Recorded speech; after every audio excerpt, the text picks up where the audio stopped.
Hello जी, welcome back to channel. तो आज के वीडियो में हम करने वाले हैं अपने लीड कोड का प्रॉब्लम नंबर 3905, जिसका नाम है मल्टी सोर्स फ्लड फिल। ये जो क्वेश्चन है वो आज के लीड कोड कंटेस्ट में आया था और थर्ड क्वेश्चन था यही उसमें। चलिए इसको सॉल्व करते हैं। अब देखते हैं क्या क्वेश्चन में हमसे कह रहा है, क्या पूछ रहा है।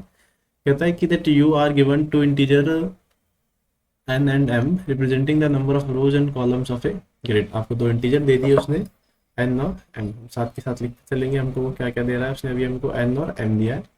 एंड सेइंग आपको एक 2D इंटीजर एरे भी हमने दिया हुआ है। वो उस एरे का नाम सोर्सेज है। उस जो एरे है उसके अंदर आपको एक तो पोजीशन दी हुई है और साथ में कलर दिया हुआ है। सो जो आपकी एक 2D मैट्रिक्स होने वाली है, जो ग्रिड होने वाली है, उसके ऊपर कुछ पोजीशंस ऐसी हैं जिनके कलर्स जो हैं वो उसने हमें इनिशियली स्पेसिफाई कर दी कि इन पोजीशंस का कलर जो है ये है। बाकी सारे जितने भी पोजीशंस हैं उनका कोई कलर अभी इनिशियली नहीं है, तो उसको हम जीरो से रिप्रेजेंट करेंगे। At each time step, every currently colored cell spreads its color to all adjacent uncolored cells in the four direction, up, down, left, right. All spreads happen simultaneously। तो कह रहा है कि हर स्टेप पे क्या होता है कि जो मेरी जो करंट पोजीशन पे जो कलर है वो एक स्टेप के बाद क्या करती है कि सेम कलर जो है अपने अप, डाउन, लेफ्ट और राइट चारों पोजीशंस को सेम कलर कर देती है अगर उनका जो कलर है इनिशियली जीरो है। If multiple colors is the same uncolored cell at the same time, the cell takes the color with the maximum value। और कह रहा है कि यदि ऐसा कोई मूवमेंट आता है यहाँ पर कोई एक सेल जीरो है और एक साथ उसको कोई दो पोजीशन जो है, दो पोजीशंस के वो एक साथ एडजेसेंट है और दो पोजीशन उसको एक साथ कलर करना चाहती हैं, तो उस केस में जो मैक्सिमम वैल्यू ऑफ कलर है वो उसको आपको प्रीफर करना है। The process continues until no more cells can be coloured. और प्रोसेस को हमें तब स्टॉप कर देना जब हमारी ग्रिड के अंदर जितने भी वैल्यूज हैं वो सारी ग्रेटर देन जीरो हो जाए। बेसिकली ऐसा कोई भी पोजीशन हमारी ग्रिड के अंदर नहीं बचनी चाहिए जो कि अनकलर्ड हो। अनकलर्ड को हमने जीरो से रिप्रेजेंट किया है, इसलिए हम मेक श्योर करेंगे कि कोई भी जो मेरी पोजीशन है वो जीरो नहीं बचनी चाहिए। And after that saying that return A 2D integer array representing the final state of the grid where each cell contains its final color। कह रहा है फाइनली आपको ग्रिड जो हमें रिटर्न करानी है और उस ग्रिड के अंदर जो अपना जो हर पोजीशन जो है वो अपना फाइनल कलर रिप्रेजेंट कर रही होगी। Suppose grade of I comma J representing कि आई कॉमा जेथ पोजीशन पे फाइनली कौन सा कलर आया। तो दिस इज अवर क्वेश्चन। मैं आपको शॉर्ट में बताऊं तो आपको दो इंटीजर दिए हुए हैं n बाई m, जो स्पेसिफाई करेंगे मेरा साइज ऑफ मैट्रिक्स। जो मेरी मैट्रिक्स होगी वो n बाई m की होगी। साथ में हमें यहाँ पर एक सोर्स दे रखा है जिसके अंदर R I, C I and colour of I, तीन वेरिएबल्स प्रेजेंट है। आर आई सी आई जो है पोजीशन को रिप्रेजेंट करता है और उस पोजीशन पे कौन सा कलर है ये कलर ऑफ आई रिप्रेजेंट करेगा। इनिशियली जो है मेरी जो ग्रिड होगी, सपोज मैं जूम करता हूँ कि मेरी ग्रिड है, इसके अंदर n रोज हैं और m कॉलम्स हैं। तो इसके अंदर इनिशियली सारी पोजीशंस पे क्या होगा, जीरो होगा। आई होप ये बात आप लोग को समझ में आई होगी कि सभी पोजीशंस पे अभी हमने क्या फिल करा दिया है, जीरो फिल करा दिया। सो इनिशियली मेरी ग्रिड होगी और यहाँ पर फिर हमें कुछ सोर्सेज जो नोड है, जो पोजीशन जो है मेरी, उनको जैसे आर आई सी आई जो पोजीशन है उसको मुझे अपनी ग्रिड में देखना है, उस पर एक कलर प्लेस करना है। सपोज मैंने यहाँ पर कोई कलर प्लेस करा दिया, यहाँ पर 1 प्लेस करा दिया। सपोज यहाँ पर मेरी कोई पोजीशन है वहाँ पर मैंने 2 प्लेस करा दिया। ऐसे कुछ इनिशियली मुझे कलर्स प्लेस कराने हैं और बाद में फिर इन्हीं कलर्स को मुझे स्प्रेड करना है चारों डायरेक्शंस में। आई होप ये बात आप लोग को समझ में आई होगी कि सोर्सेज का काम क्या है। सोर्सेज का काम है टू इनिशिएट द प्रोसेस, क्योंकि अगर मान लीजिए हमारे पास सोर्सेज में कुछ होगा ही नहीं, तो जो मेरी ग्रिड है उसके अंदर सारे के सारे कलर जो है जीरो है। तो अगर कुछ सोर्स कलर ही नहीं होगा तो मैं फिर अपनी ग्रिड को कलर कैसे कर पाऊंगा। यदि मान लीजिए यहाँ पर ये जो 1 और 2 आया है ये नहीं आता, यहाँ पर सपोज 1 और 2 यहाँ पर नहीं आता, तो सारी जो मेरे सेल्स हैं वो जीरो जीरो होते, वो आपस में सारे अनकलर्ड होते, तो मैं कलर कौन सा फिल करता हूँ। तो ये भी सोचने वाली बात है कि सोर्सेज के अंदर जो है एटलीस्ट एक नया कलर प्रेजेंट होना चाहिए, जिसको हम एक्सपेंड करेंगे और उसकी मदद से अपना पूरा जो ग्रिड, जो पूरी मेरी ग्रिड है उसको कलर से फिल कराएंगे। तो आई क्वेश्चन आप लोग अच्छे से समझ में आ गया होगा। एक मैं छोटा सा एग्जांपल भी अभी आप लोगों को बताऊंगा ताकि आपको और अच्छे से क्लैरिटी हो कि एक्चुअल में क्वेश्चन में हमें करना क्या है, पूछा क्या है क्वेश्चन में हमसे। तो एक एग्जांपल और इसका समझ लेते हैं छोटा सा। देखिए सपोज यहाँ पर n और m की वैल्यू दे रखी है मुझे 3/3, जो मैट्रिक्स है, जो ग्रिड मैट्रिक्स जो मेरा होगा वो 3/3 का होगा। सो this is my grid matrix. उसके बाद कुछ सोर्सेज दे रखे हैं, सोर्सेज में क्या है 0,0,1 एंड 2,2, ये मेरा सोर्सेज। सोर्सेज मतलब जो मुझे इनिशियली प्लेस कराने हैं अपनी। सो मैं देखूँ 0,0 पर मुझे 1 प्लेस कराना है एंड 2,2 पर मुझे 2 प्लेस कराना है, बाकी सब जो है इनिशियली 0 होंगे। और अब मुझे अपना फाइनल रिटर्न कराना है आफ्टर एक्सपेंशन और बोले तो मतलब एडिशन कलरिंग के बाद फाइनली क्या बनेगा। तो देखिए स्टेप 1 में क्या होगा। स्टेप 1 में होगा ये कि 1 जो है ऐसे एक्सपेंड करने की कोशिश करेगा और 2 जो है ऐसे अप और लेफ्ट में एक्सपेंड करने की कोशिश करेगा। 1 जो है वो अपनी साइड में देखेगा कि यार मेरे राइट साइड में जो एलिमेंट है वो क्या है 0 है। 0 का मतलब क्या है कि वो एलिमेंट जो है अभी अनकलर्ड है, उसके ऊपर कोई भी कलर नहीं है। तो 1 क्या करेगा, उसको कलर करा देगा। कितना, इसको 1 बना देगा। सिमिलरली नीचे वाले को भी कोई कलर नहीं है तो उसको 1 कलर दे देगा। सिमिलरली ये 2 क्या करेगा, अपने ऊपर वाले को कलर करा देगा और ये इसको कलर करा देगा। तो आफ्टर स्टेप 1, स्टेप 1 के बाद मेरा मैट्रिक्स क्या बन जाएगा 1 1 0 1 0 2 0 2। तो ये क्या है मेरा मैट्रिक्स फाइनली अभी बना है आफ्टर फर्स्ट स्टेप। सो जब मैं सेकंड स्टेप पे आऊँगा, सेकंड स्टेप में क्या है, ये कलर भी एक्सपेंड करने की कोशिश करेगा, ये कलर भी। सेकंड स्टेप में क्या होगा, जितने भी कलर्स मेरे मैट्रिक्स के अंदर होंगे सारे के सारे अपने आप को एक्सपेंड करने की कोशिश करेंगे। सो सपोज ये जो है कोशिश करेगा कि मैं एक्सपेंड करूँ। सो एक्सपेंड कैसे करेगा, ये इधर देखेगा और इधर देखेगा, बट इधर तो ऑलरेडी कलर्स फील्ड है तो ये क्या करेगा, ये एक्सपेंड आगे नहीं हो सकता। हम इसको एक पहले स्टेप में करा चुके तो आगे अब ये नहीं हो पाएगा। सिमिलरली अगर हम इसको देखें 2 को देखिए, ये जो है स्टेप 1 में ही एक्सपेंड कर चुका है। अब हम चाहकर भी इसको आगे चल के एक्सपेंड नहीं करा सकते। सो हम सेकंड स्टेप में अपने उन्हीं कलर्स को एक्सपेंड करा पाएंगे जो कि मेरे लास्ट स्टेप में हमने कलर किए थे। लास्ट स्टेप में मैंने किस किस को कलर किया था, लास्ट स्टेप में मैंने कलर किया था इस 2 को, इस 2 को, इस 1 को और इस 1 को। बेसिकली यही वो कलर्स हैं जिनको मैं करंटली अभी एक्सपेंड करा सकता हूँ। इन्हीं में थोड़ी बहुत गुंजाइश है, अदरवाइज जो प्रीवियसली एक्सपेंडेड है उनको आप और फर्दर एक्सपेंड नहीं करा सकते हो। क्योंकि सोच के देखिए, मान के चलिए यहाँ पर 1 है, 1 को कहाँ कहाँ एक्सपेंड करा सकते हैं, अपना राइट में, डाउन, लेफ्ट, अप। तो राइट और डाउन में तो मैं करा चुका हूँ, लेफ्ट अप में कुछ है नहीं। सो अगर मैं दोबारा इसी 1 को एक्सपेंड कराने की कोशिश करूँगा तो उसका कोई सेंस बनता नहीं है। क्योंकि हम कलरिंग तो कर सकते हैं बट डी कलरिंग नहीं कर सकते। ऐसा नहीं कि कुछ कलर किसी का हम चेंज कर देंगे या फिर एक बार कलर हो गया तो उसको दोबारा कलर कर लेंगे, ऐसा नहीं है। ऐसा उसने क्वेश्चन में करने के लिए स्पेसिफिकली हमसे मना किया है। बट एक बात जो उसने बोली है वो ये बोली है कि if multiple colours reach the same uncoloured cell at the same time, और उसके बाद बोला है स्टेप। ये बात जो है मेन है इसमें कि वो सेम टाइम स्टेप पे अगर 2 कलर्स आएंगे तो ही हमें मैक्सिम चूज कराना है, अदरवाइज सिंपली आप जो एडजेसेंट कलर है उसको फिल करा दीजिए। अब देखिए यहाँ पर क्या कोई ऐसी स्टेप 1 को जो हमने किया तो क्या कोई ऐसी सिचुएशन बनी जिसमें कि किसी एक इंडेक्स पर हमें 2 कलर्स को एक साथ प्लेस करना पड़ रहा हो। वो जो ये जो इंडेक्स था यहाँ पर हमें किसको प्लेस करना पड़ा, यहाँ पर ओनली 1 आया, ये 1 के एडजेसेंट था। सिमिलरली इस इंडेक्स पे हमने ओनली किसको प्लेस किया, 1 को, क्योंकि ये 1 के एडजेसेंट था। तो यहाँ पर और किसी उसने नोड ने हमारा ये नहीं कहा कि आप इसको कोई और कलर दे दीजिए, नहीं ये तो मेरा एडजेसेंट है। सपोज मैं अगर अभी इस 0 की बात करता हूँ, अभी मैं 0 की बात करता हूँ तो इस 0 को क्या होगा, ये वाला जो 1 है ये इसके एडजेसेंट है तो 1 कहेगा कि यार इसको आप 1 कर दीजिए। सिमिलरली ये जो 0 है वो इस 2 के भी एडजेसेंट है तो 2 कहेगा कि अभी पावर कट की वजह से छोटा सा ब्रेक लेना पड़ गया था गाइस, दोबारा कंटिन्यू करते हैं अभी। आई थिंक अभी सब ठीक है।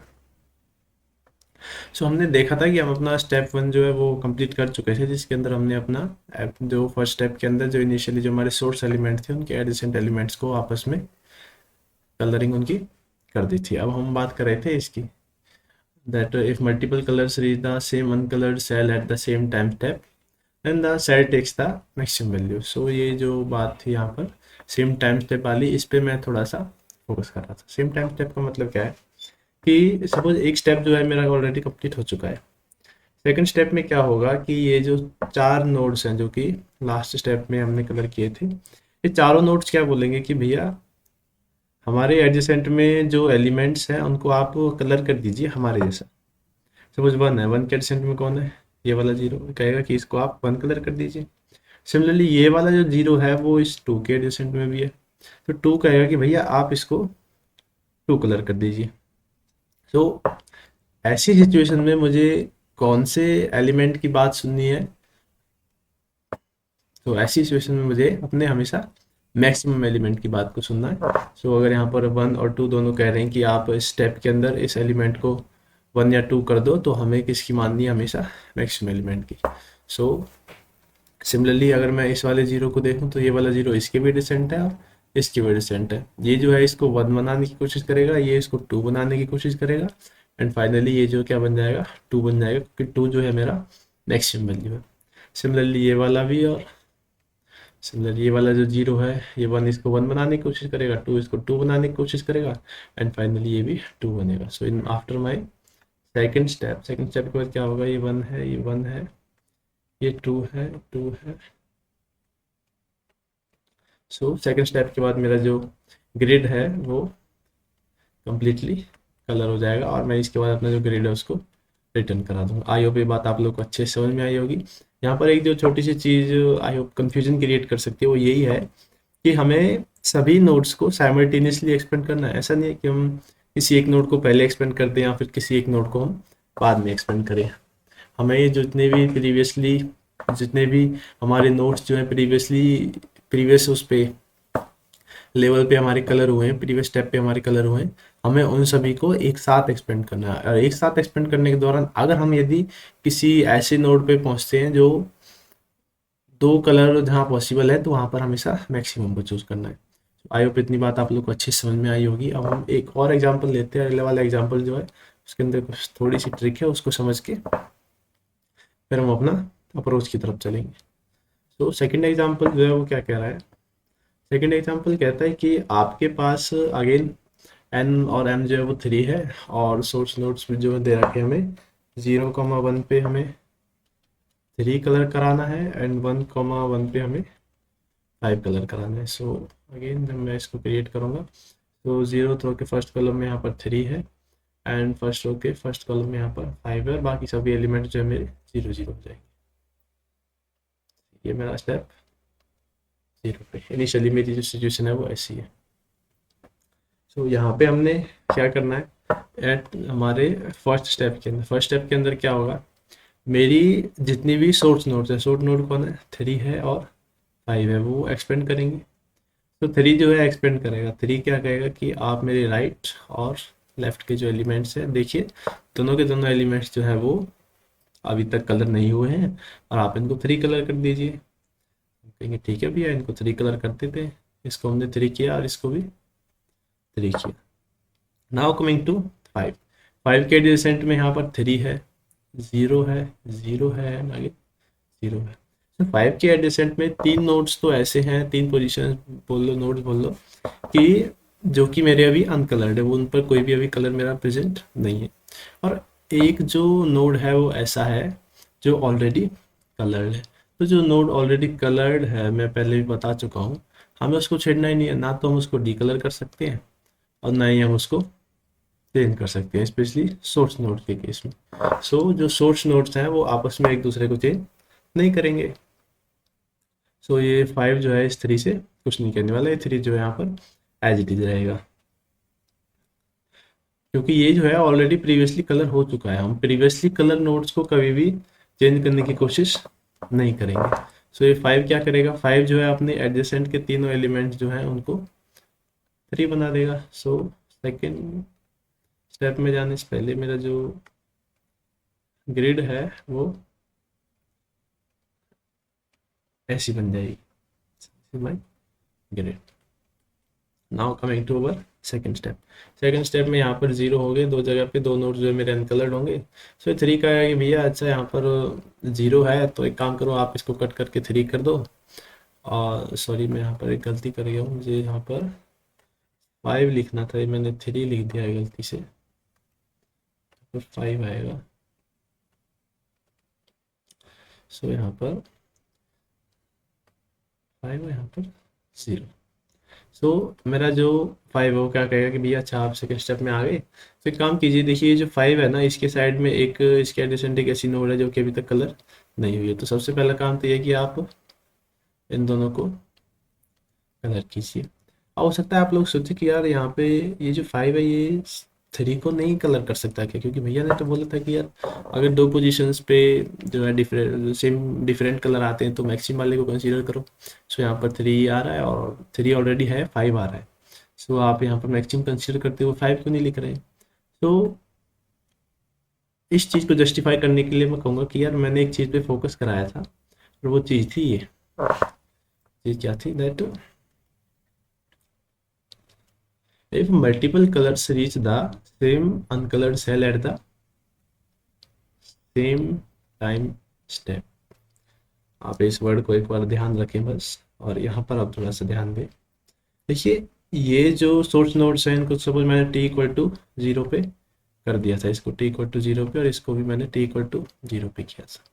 और ये जो नोड्स हैं इनको सपोज मैंने t equal to 1 time step पे किया था, इसको भी t इक्वल टू 1 बोल देते हैं और इसको भी t इक्वल टू 1 और ये भी t equal to 1। Now see, अब जब मैं अपने सेकंड स्टेप के अंदर जाऊंगा, so now coming to my second step में जाऊंगा तो मेरा एरे क्या होगा, 3 5 3 5 5 5 0 0। यहाँ पर क्या होगा, इसको हमने कट करके 5 कर दिया, इसको कट करके जो प्रोसेस हमने यहाँ पे किया तो वही मैं सेम सेकंड स्टेप में लिख रहा हूँ। और यहाँ पर अब देखिए, अब मैं अपने कौन से उसमें हूँ, t इक्वल टू 2 में हूँ। तो देखिए ये जो नोड है वो t equal to 1 time step पे कलर किया था हमने, और अभी कौन सा टाइम स्टेप चल रहा है, 2 वाला। तो अगर मैं इसको कलर करने की कोशिश करूँगा तो मैं इसको मैक्सिमम वैल्यू इसलिए नहीं दे सकता क्योंकि क्वेश्चन में कहा गया है कि एस मैक्सिमम वैल्यू आपको किसी भी नोड को तभी देनी है जब आपका जो टाइम स्टेप है, जब आपका जो टाइम स्टेप है वो इक्वल हो। टाइम स्टेप ऑफ 1 जो है टाइम स्टेप ऑफ 2 के इक्वल हो। बेसिकली दोनों नोड्स के जो टाइम स्टेप है वो आपस में इक्वल हो। अब सपोज मान लीजिए मैं इस केस में, देखिए यहाँ पर मैं अपना पहला स्टेप कर चुका था, पहले स्टेप में मैंने इसको t इक्वल टू 1 पे इसको, t इक्वल टू 1 पे इसको, और सिमिलरली इनको भी मैंने सभी को t इक्वल टू 1 पे कर लिया था। नाउ जब मैं इस वाली नोड पे आया था इन माय सेकंड स्टेप जब हमने इसको 2 किया था तो मेरा कौन सा टाइम स्टेप था, 2 था। तो यहाँ पर 1 जो है, सपोज इसको यहाँ पर मान लीजिए, यहाँ पर मेरा जो है 0 था इनिशियली। सो 1 जो है कहेगा कि भैया आप इसको 1 कर दो, मगर ठीक है भाई 1 कर देते हैं। इसको कौन से टाइम स्टेप पे किया हमने इसको, t इक्वल टू 2 पे। उसके बाद सेम टाइम स्टेप पे, क्योंकि ये और ये दोनों एक साथ साइमल्टेनियसली आपस में एक्सपेंड करेंगे अपने, सो सेम टाइम स्टेप पे 2 आता है। ये t इक्वल टू 1 पे हुआ था, सो अभी ये इसका जो टाइम स्टेप होगा एक्स्ट्रा, सेम टाइम स्टेप पे मेरा t इक्वल टू 2 पर मेरा 2 आता है और कहता है कि भैया आप एक काम करो, ये वाली जो नोड है ना इसका कलर जो है आप 2 कर दीजिए। अभी तक इसका कलर क्या है, 1। कहता है कि आप इसके कलर जो है ना उसको 1 की जगह पे 2 कर दीजिए। मैं क्यों करूँ भाई मैं, तो कहेगा कि देखिए इसका जो टाइम स्टेप है ये कब चेंज किया था आपने, t इक्वल टू 2 पे, और मेरा जो टाइम स्टेप है बेसिकली मैं जब इसको चेंज करूँगा तब भी इसका टाइम स्टेप तो क्या ही रहेगा, 2 ही रहेगा। तो यहाँ पर आ जाती है वो चीज़ that if multiple colours reach the same uncoloured cell at the same time step then the cell takes the colour with the maximum value. So basically मोटी मोटी बात ये है यहाँ पर कि यदि मैं किसी नोड को विजिट कर रहा हूँ और उसको दो ऐसी नोड्स एक साथ विजिट करने की कोशिश करती हैं सेम लेवल पर जो कि लास्ट स्टेप में हमने कलर की थी, तो उस केस में बस मुझे मैक्सिमम वैल्यू रखनी है और उस मैक्सिमम वैल्यू के लिए मैं यहाँ पर एक टाइम स्टेप डिफाइन कर रहा हूँ। सो अप्रोच एज यूजुअल हम हमेशा की तरह अपने ब्रूट फोर्स से स्टार्ट करेंगे। ब्रूट फोर्स अप्रोच मेरी यहाँ पर क्या कहती है, ब्रूट फोर्स अप्रोच कहती है कि भैया देखो अभी आपके पास अपना ये एरे है, ग्रिड बेसिकली जो है मेरी सोर्स नोड्स को हमने बस यहाँ पर अभी इनिशियलाइज किया है। तो क्या कहेगा कि आप पूरे एरे को मारो ट्रैवर्स। ट्रैवर्स मारने का मतलब क्या है, कि आप यहाँ से स्टार्ट करो, i equal to zero, j equal to zero, 0,0 position से स्टार्ट करो एंड रो वाइज अपना हर रो को एक एक करके ट्रेवर्स करो। ट्रेवर्स करके क्या मिलेगा, सपोज मैं यहाँ पर आता हूँ i इक्वल टू 1 पर, तो मैं देखूँगा कि यार ये नोड, ये जो मेरी जो पोजीशन है ये ऑलरेडी मेरी कलर्ड है। अगर ये पोजीशन जो है ऑलरेडी कलर्ड है तो क्या करो कि आप इसके साइड वाले को मार्क कर दो, ठीक है। उसके बाद क्या करो, आप आगे जाओ आगे जाओ और यहाँ पर देखो ये जीरो है, बाकी सभी तो अभी जीरो है। आपको देखो कि आपको मिलेगा 2। जैसे ही आपको 2 मिलता है तो आप 2 के साइड वालों को भी मार्क कर दो। ये होगी मेरी आइट्रेशन 1, मैंने एक बार ट्रेवर्स कर लिया। और जब मैं दूसरी बार अपने एरे को ट्रेवर्स करने आऊँगा तो मेरा एरे जो है वो कुछ ऐसा बन चुका होगा, 2 0 2 2। सो मेरा ग्रिड एरे जो है वो कुछ ऐसा बन चुका होगा। अब सेकंड आइट्रेशन में क्या होगा, आप कहोगे भैया आप फिर से यहीं से स्टार्ट करो, यहीं से स्टार्ट करना है। और क्या करना है, अब आपने देखना है 1 है तो इसके एडजेसेंट को कलर करने की कोशिश करनी है, बट वो तो ऑलरेडी कलर है तो यहाँ पर हम कुछ नहीं कर पाएंगे। तो फिर आप यहाँ पर आओ 1 पे, अगले वाले 1 पे आओ, देखो कि इसके एडजेसेंट जो कलर है, बोलेंगे नहीं है यार कलर। सो आप क्या करो, इनको दोनों को कलर करो। सिमिलरली जब हम इस 1 पे आएंगे देखेंगे कि इसके साइड वाले दोनों कलर्ड हैं या नहीं है। सो ये तो कलर्ड हो गया, अब हम इसको कलर करेंगे। एंड नाउ कमिंग टू 2, हम 2 पे आएंगे देखेंगे 2 के साइड वाले दोनों कलर्ड हैं क्या, उनकी हाँ यार कलर्ड तो हैं पर दोनों जो हैं छोटे हैं इससे। सो क्या करेंगे, इनको अपडेट करा के कितना करा देंगे 2। और यहाँ पर टाइम स्टेप वाला चक्कर पड़ेगा ही नहीं क्योंकि हम जब सेकेंड आइट्रेशन में होंगे और तो ये जो पोजीशंस है वो मेरी इसकी एडिशन वाली पोजीशन जो है वो बिल्कुल एक स्टेप पहले ही अपना कलर हुई होंगी। सो हम उसको कलर करा देंगे 2 से, सिमिलरली इसको भी कलर करा देंगे 2 से। मैं बस आपको ये बताना चाह रहा हूँ कि ऐसे केस में हमें क्या करना पड़ेगा, हमें हर स्टेप के लिए बार बार अपने जो मैट्रिक्स है उसको ट्रेवर्स करना पड़ेगा। अब मान लीजिए यहाँ पर अभी 2 आइट्रेशन हुई, यहाँ पर मेरे जो एरे उसका साइज कितना था 3x3। तो 3x3 के एरे के साइज में मेरी 2 आइट्रेशंस हो गई। मान लीजिए अगर मेरे एरे का साइज जो है 4 होता है, यहाँ पर एक और रो होती है, यहाँ से मैं स्टार्ट करता तो यहाँ से 1 2 3 हो सकता है 3 स्टेप यहाँ से लग जाते। हो सकता है यहाँ पर अगर यहाँ पर कोई सोर्स स्टोर नहीं होती तो पूरा एक्सपेंड करने में और भी ज़्यादा टाइम जो मुझे यहाँ पर लग जाता। तो ऐसी सिचुएशन में मुझे क्या करना है, ऐसी सिचुएशन में देखना है कि टाइम कॉम्प्लेक्सिटी क्या आ रही है क्वेश्चन की। टाइम कॉम्प्लेक्सिटी देखिए कितनी बार मुझे यहाँ पर ट्रेवर्स करना पड़ रहा है। सपोज अगर इसका साइज जो है 4 होता है, सो 1 2 3 4 है तो मुझे कम से कम 3 बार इसको ट्रेवर्स करना पड़ेगा टोटल एरे को। टोटल एरे को ट्रेवर्स करने की टाइम कॉम्प्लेक्सिटी कितनी आ रही है n/m, और साथ में उसका साइज कितना है मेरा n/। तो यहाँ पर अगर आप देखेंगे तो इसकी जो टाइम कॉम्प्लेक्सिटी है वो कितनी आएगी, उसका ऑर्डर क्या आएगा वो आपको दिखेगा। या तो वो टाइम कॉम्प्लेक्सिटी m² n आएगी या फिर वो टाइम कॉम्प्लेक्सिटी mn² आएगी। और मैं आपको बता दूं कि इस सिचुएशन में हम ये दोनों ही टाइम कॉम्प्लेक्सिटीज़ को अफोर्ड नहीं कर पाएंगे क्योंकि मेरे जो m/n की जो वैल्यू है वो ऑलरेडी 10⁵ है और m और n जो है वो इंडिविजुअली 10⁵ तक हो सकते हैं। सो ऐसे केस में जो मेरी वर्स्ट केस टाइम कॉम्प्लेक्सिटी है वो मेरी 10⁻10 तक भी जा सकती है। That's why I am saying कि यहाँ पर ये जो है ब्रूट फोर्स अप्रोच है और ये हमेशा TLE में ही रिजल्ट करेगा। आई होप इतनी बात आप लोग को अच्छे से समझ में आई होगी।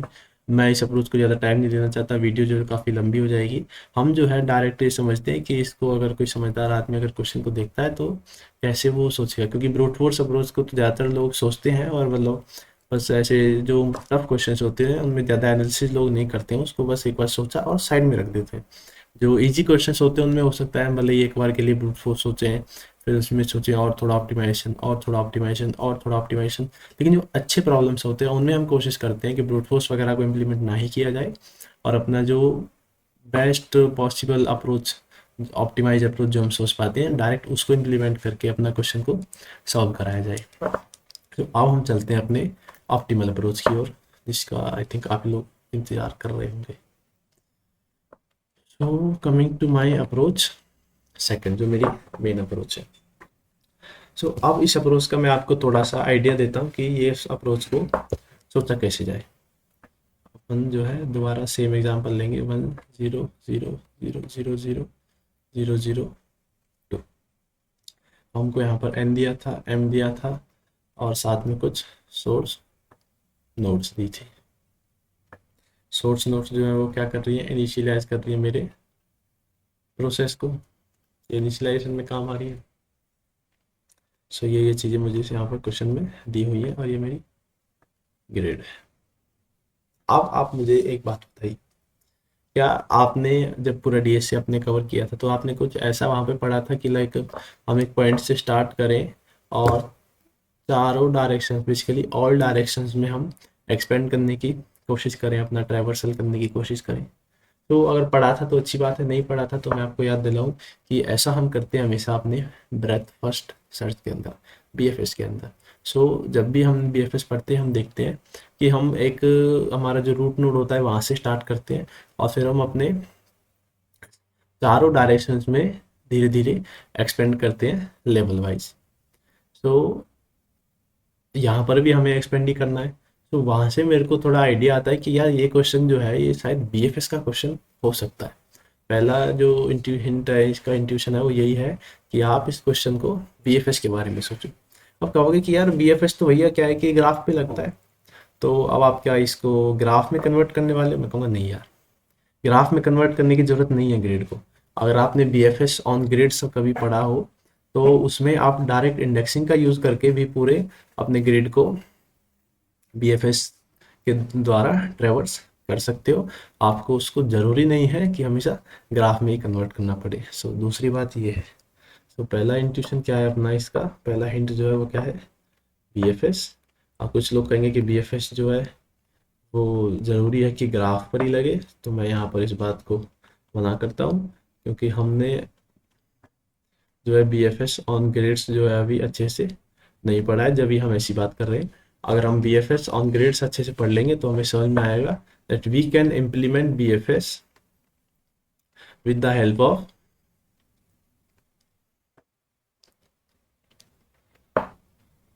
इंडेक्सेस। इंडेक्सेस की मदद से भी हम अपने बीएफएस को आसानी से रन करा सकते हैं। पहला इंट्यूशन तो क्वेश्चन के बारे में मुझे ये हो गया कि मुझे यहाँ पर बीएफएस करना है। अब बीएफएस को हम इम्प्लीमेंट कैसे करते हैं? बीएफएस के अंदर क्या होता है कि हमारे पास एक रूट नोड होता है और हम उस रूट नोड को विजिट करते हैं, फिर उसके जो चारों तरफ जो उसके नेबर्स होते हैं उनको विजिट करते हैं और उनको क्यू के अंदर पुश कराते हैं। बीएफएस को इम्प्लीमेंट करने के लिए हमें क्या चाहिए होती है, क्यू। एक क्यू लेते हैं, उसके अंदर हमें अपने रूट नोड को डालना होता है, सोर्स नोड को।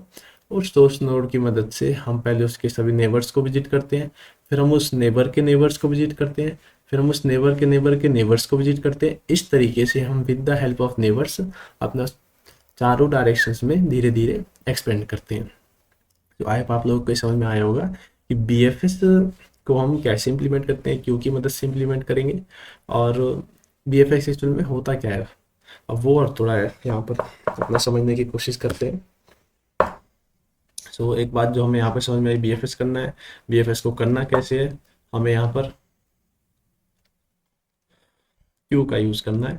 क्यू के अंदर क्या करेंगे, इनिशियली हम अपने सभी जो सोर्स नोड्स हैं, सोर्स या रूट नोड्स हैं, उनको पुश करा देंगे, और उसके बाद एक बार क्यू के अंदर नोड्स आ गए तो उसके बाद with the help of neighbours हम जो अपना बीएफएस जो है कंप्लीट करा लेंगे।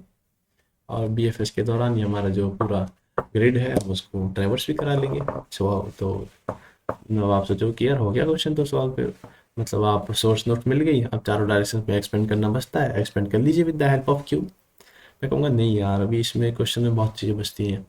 तो सबसे पहली चीज़ जो ध्यान देने वाली वो ये है कि मान के चलो भैया आपने बीएफएस यहाँ पर स्टार्ट तो कर दिया, बीएफएस यहाँ पर स्टार्ट कर दिया। मान लीजिए आप कहोगे कि आपने यहाँ पर एक क्यू ली, उसके अंदर 1,2 अलॉन्ग विद देयर पोजीशंस आपने पुश करा दिया।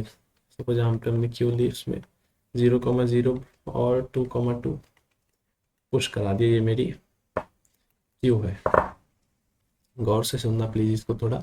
हमने अपने क्यू ली और उसके अंदर अपने सोर्स नोड्स को पुश करा दिया। तो आप कहोगे कि सबसे पहले भैया आप एक काम करोगे, यहाँ से अपना ये निकालोगे जो क्यू के जो फ्रंट में होगा 0,0 जो कि मेरा 1 है, 0,0 निकाला और इसके नेबर्स को विजिट करोगे। नेबर्स इसके क्या क्या हैं, 0,1 एंड 1,0। नेबर्स को विजिट करेंगे, नेबर्स को विजिट करेंगे, देखेंगे कि ये जो है फ्रेश नोड्स हैं और इनको फिर हम दोबारा से अपने क्यू के अंदर पुश करा देंगे। तो क्यू के अंदर कौन आ जाएगा, 1,0, 0,1। ये मैं जो अपने नेक्स्ट लेवल के लिए क्यों बना रहा हूँ। अगर देखिए आपने अगर BFS नहीं पढ़ा है ना तो ये क्वेश्चन आपको बहुत अच्छे से समझ में आएगा नहीं, और मैं इस वीडियो में BFS नहीं पढ़ा सकता हूँ मैं इस वीडियो में BFS नहीं पढ़ा सकता हूँ, तो इस वजह से आपको पहले BFS पढ़ना पड़ेगा। अगर मैं यहाँ पर कुछ चीज़ें बोल रहा हूँ जो हो सकता है आपके सर के ऊपर से जा रही हूँ, तो आप लीजिए एक बार BFS को अच्छे से पढ़ के आइए। BFS में बस ये पढ़ लीजिए कि BFS ट्रेवर्सल होता कैसे है, और इसमें भी level order traversal of BFS कैसे होता है। यहाँ पर हम 1,0 और 0,1 को पुश करा देंगे। सिमिलरली फिर मैं अपनी नोड में से 2,2 को पॉप कराऊंगा, उसके नेबर्स को देखूंगा, उसका नेबर्स ये दोनों है, और फिर मैं क्यू के अंदर इन दोनों को पुश करा दूंगा जो कि मेरे 1,2 एंड 2,1 है। सिमिलरली मेरी नेक्स्ट आइटरेशन में क्या होगा, मैं 1,0, 1,0 क्या है मेरा, ये जो है 1 हो जाएगा, ये 2 हो जाएगा, ये भी 2 हो जाएगा, इसको निकालूंगा, फिर मैं इसके नेबर्स को विजिट कराऊंगा। सिमिलरली फिर मैं इसको निकालूंगा, फिर इसके नेबर्स को विजिट कराऊंगा, ये तो 0 ही रहेगा, ये 2 हो जाएगा। फिर मैं यहाँ से इस 2 को निकालूंगा, इसके नेबर्स को विजिट कराऊंगा, फिर इस 2 को निकालूंगा और इसके नेबर्स को। बेसिकली ऐसा ऐसा हम जो है BFS में करने वाले हैं। तो आप कहोगे कि भैया आप BFS ऐसी सिचुएशन में स्टार्ट तो कर दोगे, मान लीजिए हमने यहाँ पर BFS स्टार्ट किया, तो उसके बाद मैंने इन तीनों को पुश करा दिया नेक्स्ट लेवल के लिए। फिर मैं इस पे गया, तो मैंने सपोज यहाँ से इसको निकाला, तो इसका नेबर कौन है, ये और ये, इसका नेबर कौन है, ये और ये। फिर कहोगे कि आप इसको और इसको दोबारा पुश करा दो, फिर इसका नेबर कौन है, ये और ये, कहोगे कि आप इसको और इसको दोबारा पुश करा दो। ऐसे तो भैया हम एलिमेंट को पुश ही कराते रह जाएंगे अपने उसके अंदर, फिर तो BFS तो कहीं रुकेगा ही नहीं, है तो कलर ही करता चला जाएगा। तो यहीं पे थोड़ा सा एक और हमें दिमाग लगाना है, थोड़ा सा कैच है कि BFS को रोकना कब है, वो क्वेश्चन हमें ऑलरेडी बता चुका है। BFS को हमें कब रोकना है, BFS को हमें तब रोकना है जैसे ही नोड्स को विजिट करते करते करते करते ऐसी कोई पोजीशन आती है जब हम अपनी सभी की सभी नोड्स को कलर कर देते हैं, तो हमें अपने BFS को स्टॉप करा देना है। तो हमें अपने BFS को कब स्टॉप करा देंगे,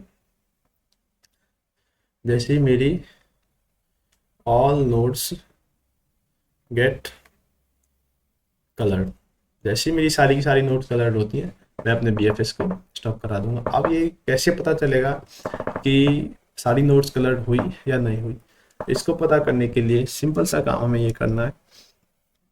आफ्टर एवरी लेवल ट्रैवर्सल, मान लीजिए हमने इस लेवल 1 को ट्रैवर्स किया, तो लेवल 1 के बाद ये दो नोट्स विजिट हो गई। तो आफ्टर एवरी लेवल ट्रैवर्सल हमें क्या करना है, हमें चेक करना है कि क्या मैं अपने सभी नोट्स को कलर कर चुका हूँ, या कलर में अभी सभी कुछ नोट्स अभी ऐसी हैं जो विजिट नहीं हुई हैं और अभी बच रही हैं। सपोज मैं अगर यहाँ पर देखूँ, तो पहले लेवल के बाद मेरी कितनी नोट्स कलर हो जाएंगी, ये 2 नोट्स यहाँ पर, 2 नोट्स यहाँ पर और 2 ऑलरेडी कलर थी। तो पहले लेवल के बाद मेरी कितनी नोट्स कलर हो जाएंगी, टोटल 6 नोट्स जो है मेरी कलर हो जाएंगी, 3 नोट्स मेरी बचेंगी।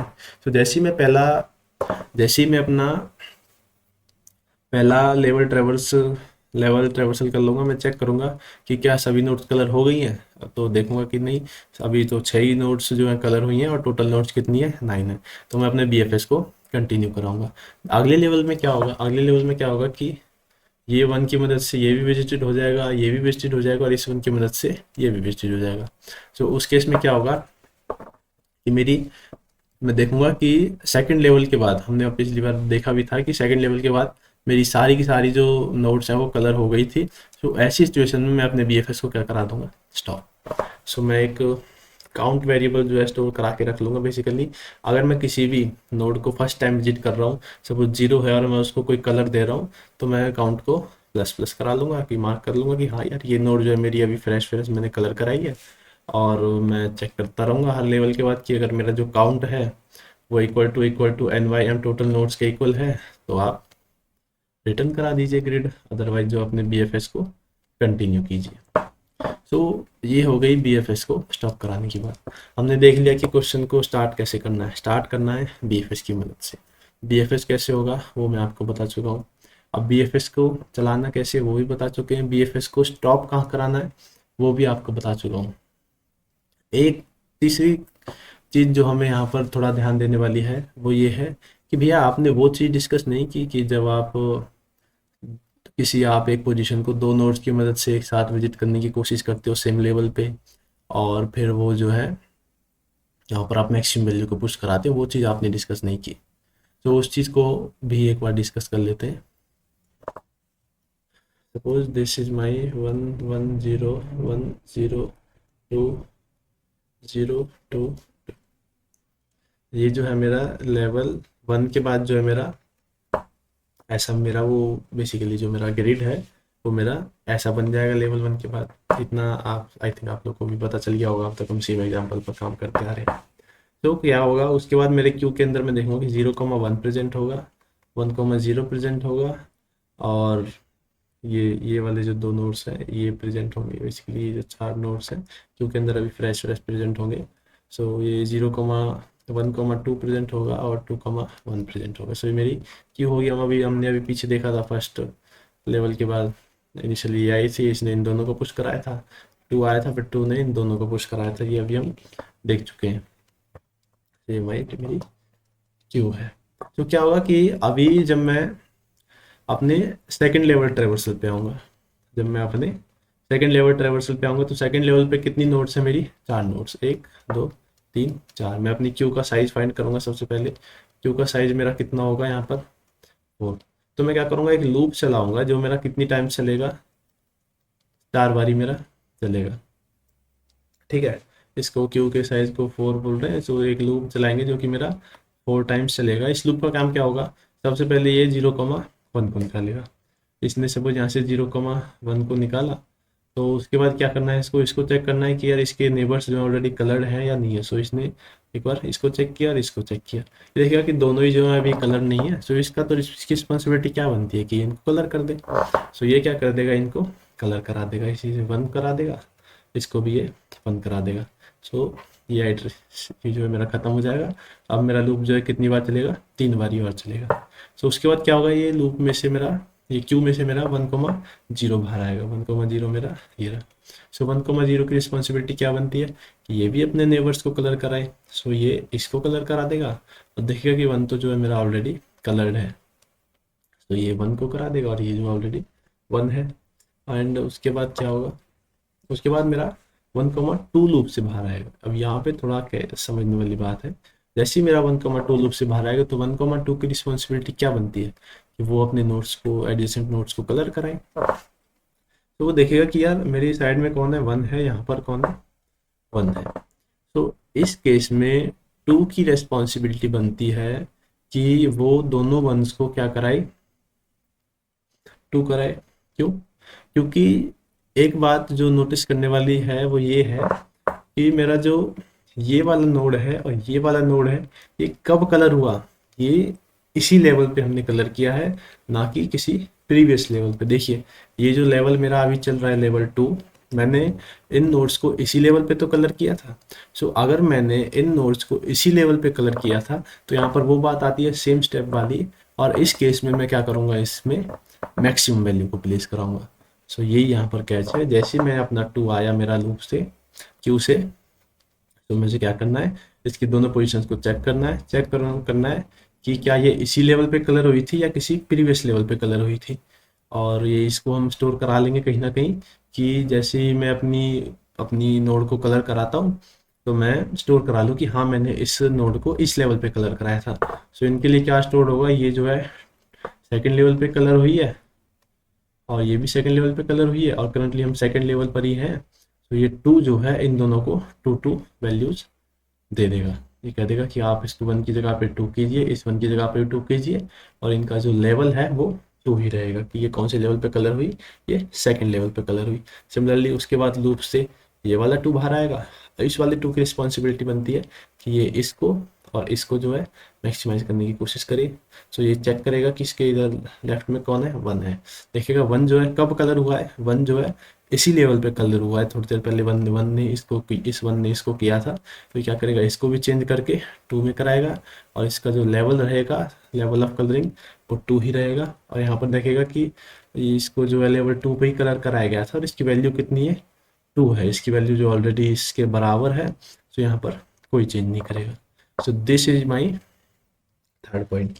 थर्ड पॉइंट यही है कि हम जब भी किसी नोड को कलर कराएंगे तो हमें स्टोर करा लेना है कि मैंने इस नोड को इस लेवल पे कलर कराया था, ताकि अगर कोई नोड जो है उसको दोबारा फ्यूचर में विजिट करे तो उसको पता रहे कि ये पहले से ही कलर हुआ है, या फिर अभी किसी ने जो है साइमल्टेनियसली मेरे साथ साथ ही इसको कलर देने की कोशिश की है।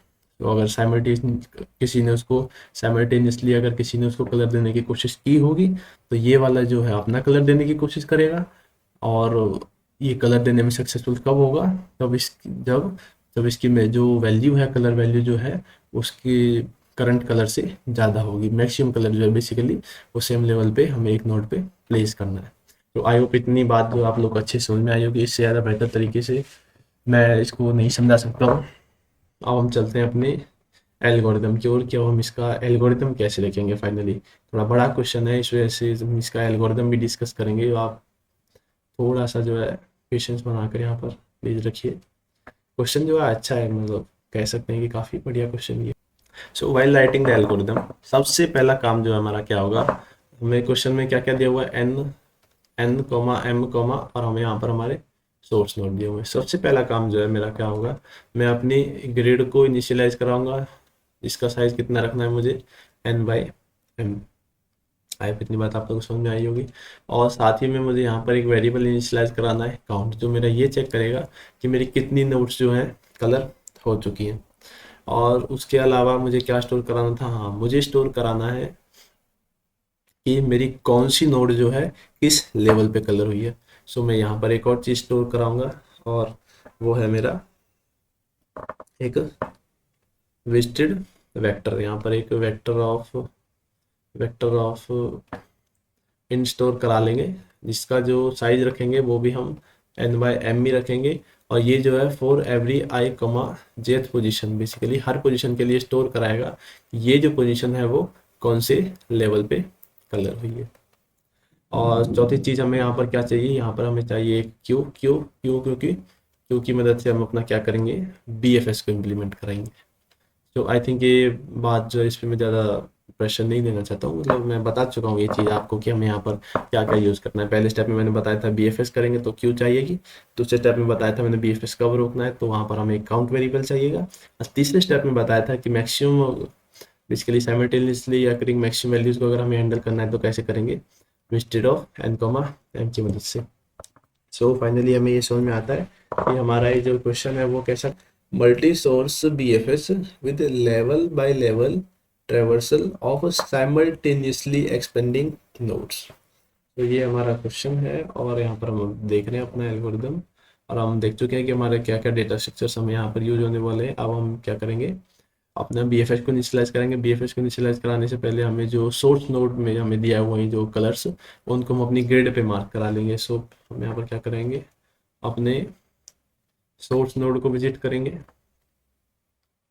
सोर्स नोड के अंदर फॉर एवरी i, j, जो भी हमें पोजीशन दी हुई होगी उसका जो कलर दिया होगा उसको हम ग्रिड के ऊपर मार्क कराएंगे। सबसे पहला काम ग्रिड पे मार्क करा लिया। दूसरा काम, जैसे ही ग्रिड पर हम कोई कलर लेके आएंगे, इनिशियली जो है मेरे ग्रिड के अंदर सारे कलर जो 0 होंगे। जैसे ही मैं यहाँ पर कोई कलर सपोज 1, 2 कुछ भी XYZ मैंने लिखा, इसका मतलब मैंने एक नोड को कलर किया। अगर मैंने किसी भी नोड को कलर किया है तो मैं काउंट को जरूर प्लस प्लस करूंगा, मैं मार्क काउंट करूंगा कि हाँ यार मैंने एक नोड को कलर किया, 2 नोड को कलर किया।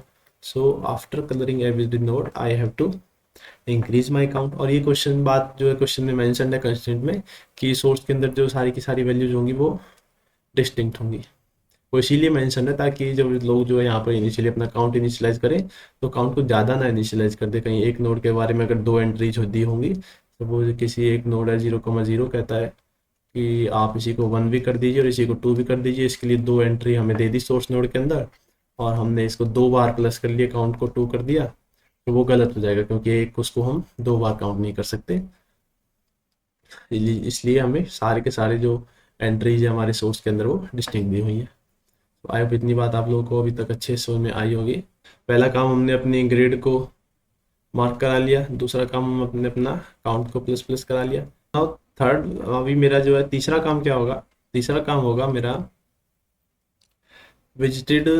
बेसिकली जब भी जैसे मैं अपने इनिशियली सोर्स नोड्स को कलर करा रहा हूँ, तो उनका लेवल भी तो मुझे मार्क करना पड़ेगा। तो इसका लेवल क्या होगा, हम 0 कंसीडर कर लेते हैं कि अभी जब मैंने अपने सोर्स नोड को इनिशियलाइज कराया तो उनका लेवल जो है मैंने 0 कंसीडर किया। सो विजिटेड ऑफ आई कॉमा जे जो है उसको 0 करा लीजिए।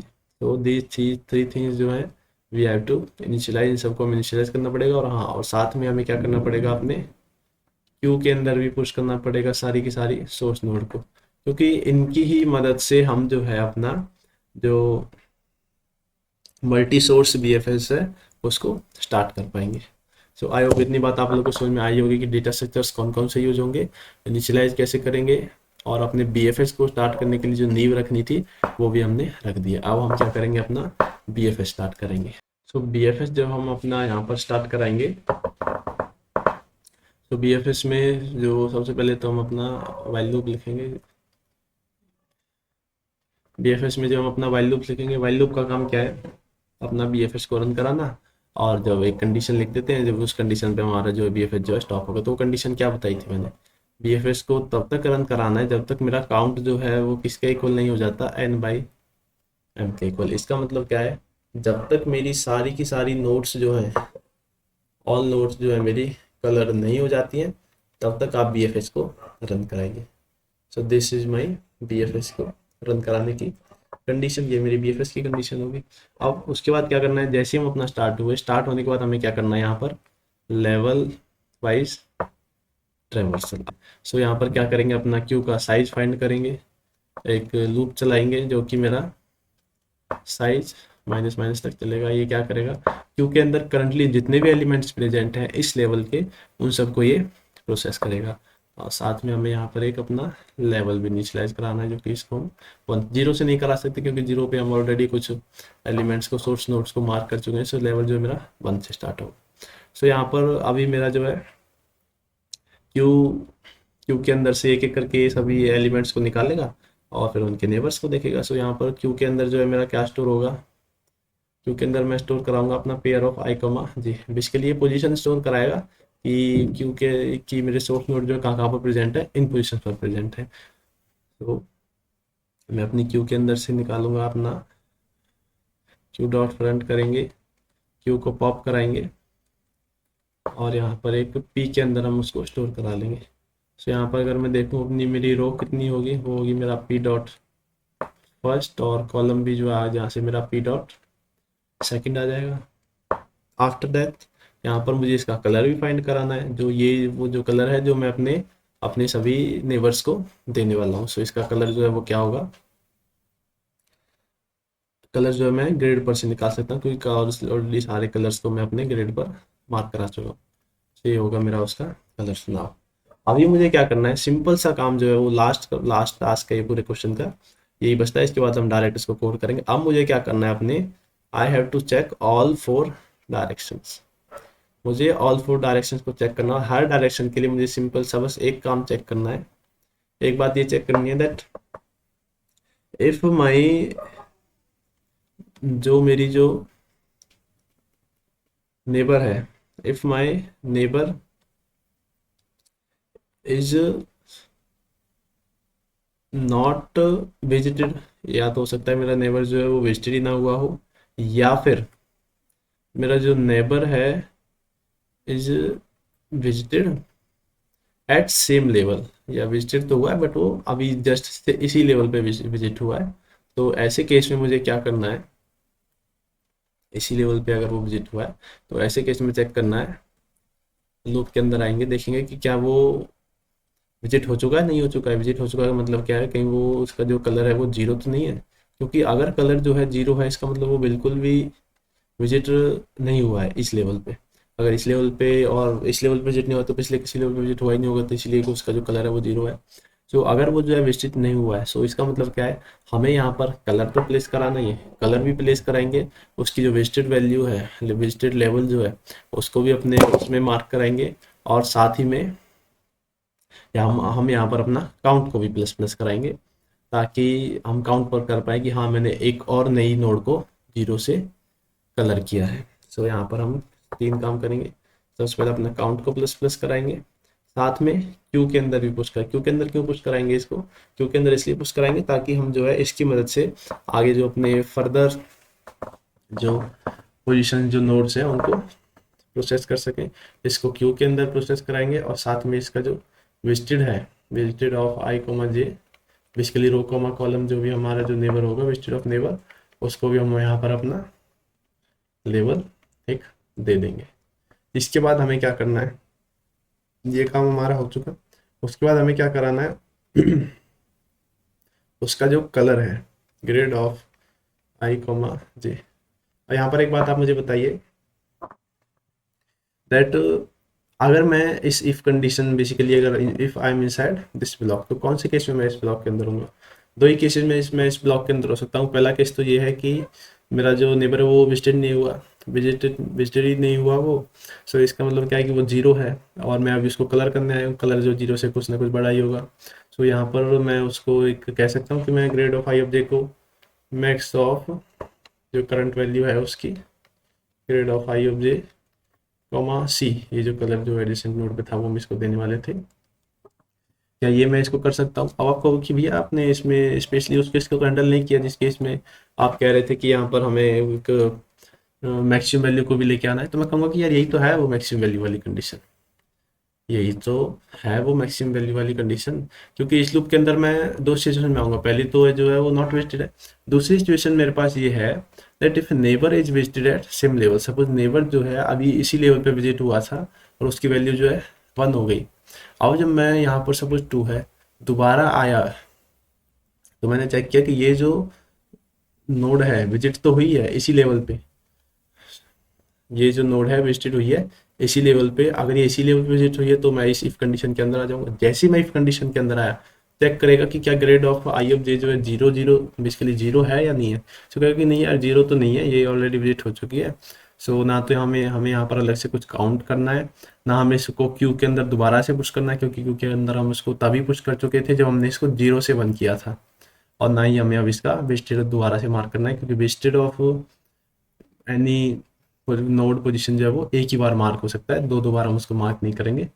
तो अभी यहाँ पर हमें बस एक काम जो करना है वो ये है कि हमें यहाँ पर इसकी जो वैल्यू है उसको अगर देखना है कि अगर वो छोटी है तो उसको बढ़ा के जो करंट कलर सी के साथ रिप्लेस करा देंगे, अदरवाइज जो है वो एज इट इज रहेगा। सो उसके लिए हमने ये कंडीशन यूज किया। इस कंडीशन की मदद से हम अपना यहाँ पर मैक्सिमम वैल्यू जो है प्लेस कर पाएंगे।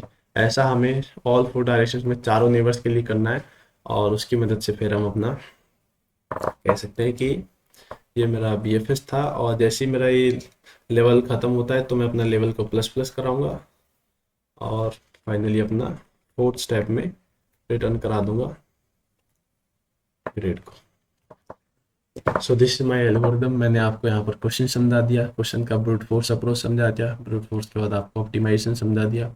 ऑप्टिमाइजेशन समझाने के बाद मैंने आपको पूरा ये भी बता दिया कि इस क्वेश्चन का एल्गोरिथम क्या है। एल्गोरिथम क्या, मैंने आपको पूरा कोड ही बता दिया है। तो अब आप एक सिंपल सा काम कीजिए, वीडियो को कीजिए पॉज, क्योंकि आप अभी तक मुझे लगता है आप 50-60 मिनट की वीडियो देख चुके हैं। अब आप इस क्वेश्चन को थोड़ा सा डाइजेस्ट करने की कोशिश कीजिए, आप खुद से कॉपी पेन लीजिए और इसको खुद से एक बार कोड करने की कोशिश कीजिए।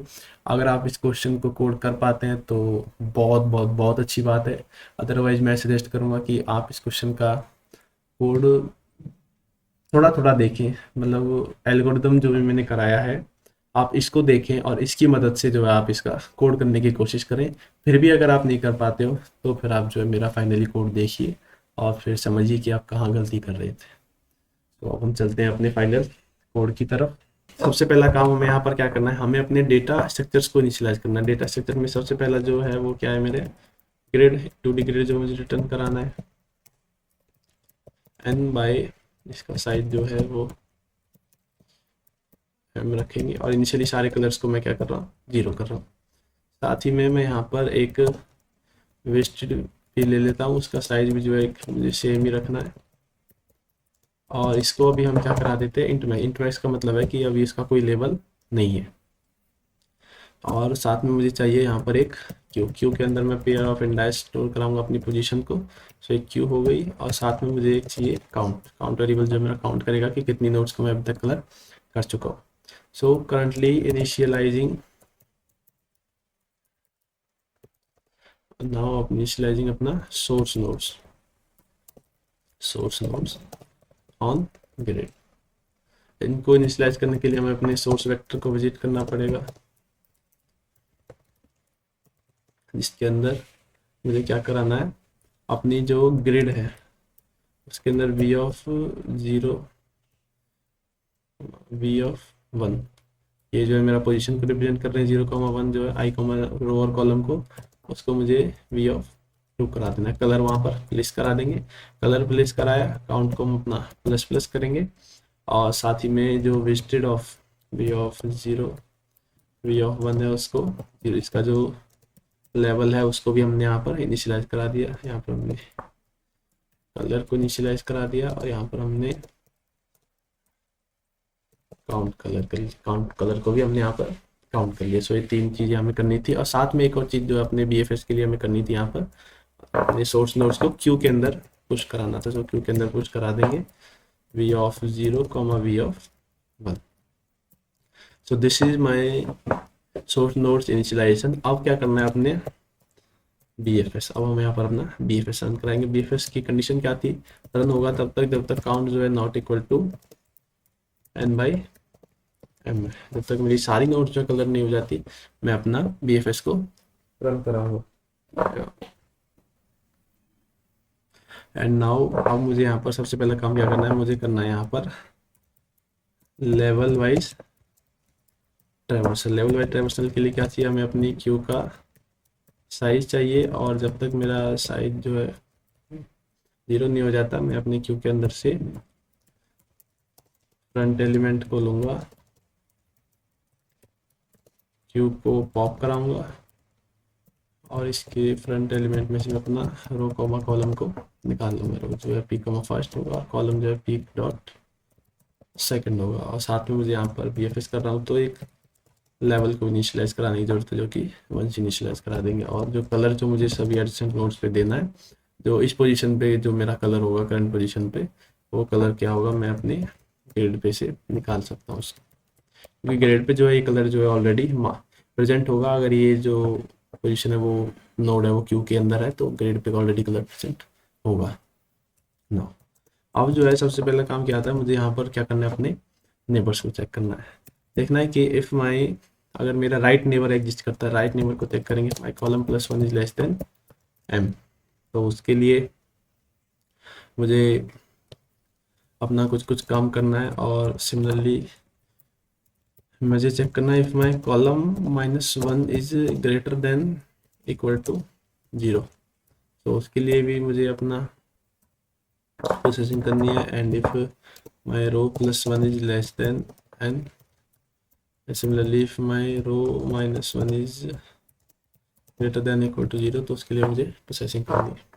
तो प्रोसेसिंग मुझे बेसिकली यहाँ पर क्या करनी है, प्रोसेसिंग ये करनी है दैट इफ माई, अगर मैं देखूँ अपने राइट वाले एलिमेंट, सबसे पहला काम जो मैंने बताया था वो बताया था ये चेक करना है कि वो जो नोड है उसको मैंने विजिट किया है या नहीं किया है, उसको विजिट किया है नहीं किया, या फिर इसी लेवल पे विजिट किया है, कैसे चेक करेंगे। उसके लिए कंडीशन है that if my visited of row comma column +1 is greater than equal to level. देखो यहाँ पर 2 कंडीशन है। पहली कंडीशन जो है वो क्या है, ये ग्रेटर देन लेवल, और दूसरी कंडीशन है equal to level. Equal to level का मतलब क्या है कि हमने हाँ इस नोड को विजिट किया है और सेम लेवल पर विजिट किया है।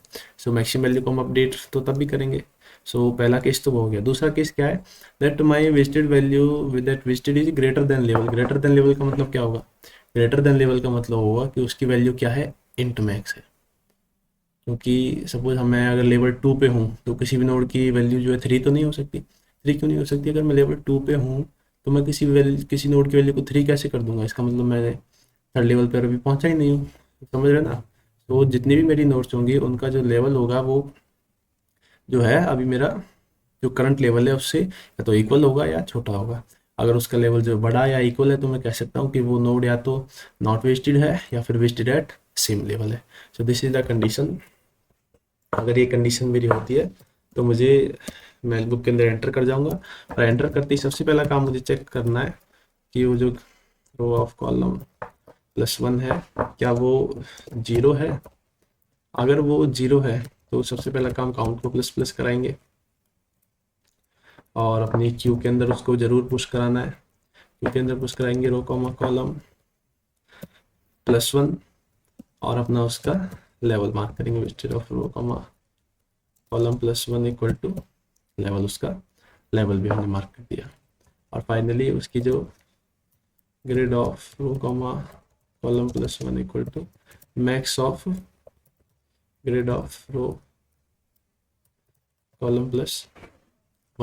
कलर को मैक्सिमाइज करेंगे और with my current colour value जो कि सी है। अब देखो हमें ये जो काम है ना, ये सेम काम जो है मुझे अपने सभी नेबर्स के लिए करना है, इसलिए मैंने यहाँ पर वैकेंट स्पेस छोड़ा था। यहाँ पर हम ये सेम काम जो है कॉलम माइनस लेफ्ट नेबर के लिए चेक करने वाले हैं। कॉलम -1 के लिए चेक करेंगे।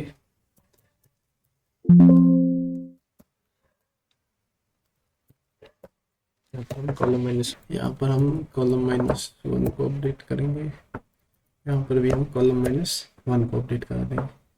सिमिलरली अब मुझे अपने डाउन वाले एलिमेंट के लिए करना है, तो यहाँ पर रो +1 करा देंगे, यहाँ पर भी रो +1 करा देंगे।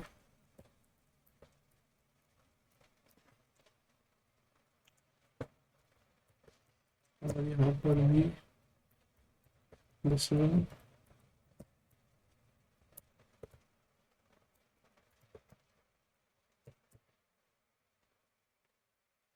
और ये सेम काम जो है हमें रो -1 के लिए भी कराना है। Not doing the same job for row -1।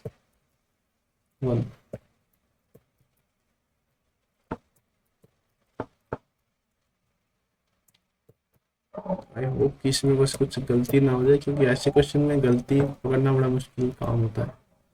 And after that हम जब इस लेवल को ट्रैवर्स कर लेंगे तो हमें यहाँ पर इसका लेवल इंक्रीज करना है और फाइनली बस हमें अपना ग्रेड को रिटर्न करा देना है।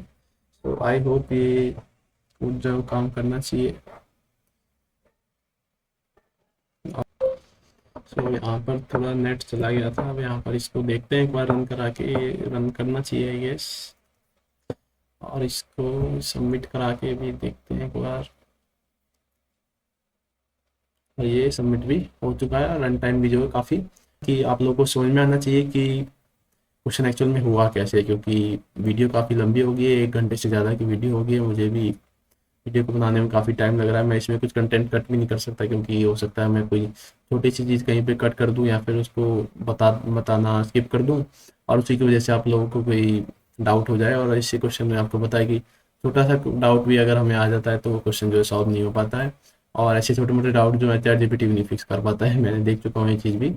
तो वीडियो को ज़्यादा लंबा नहीं करते हैं, आज की वीडियो में इतना ही। अगर आपको लगा हो कि हमने इस वीडियो में थोड़ी बहुत मेहनत की है तो प्लीज़ इसको लाइक करें, थोड़ा शेयर सब्सक्राइब जो करना है वो करें, और थोड़ा एफर्ट्स को प्रेज कीजिए। और बाकी मिलते हैं आपसे नेक्स्ट वीडियो में, तब तक के लिए बाय बाय।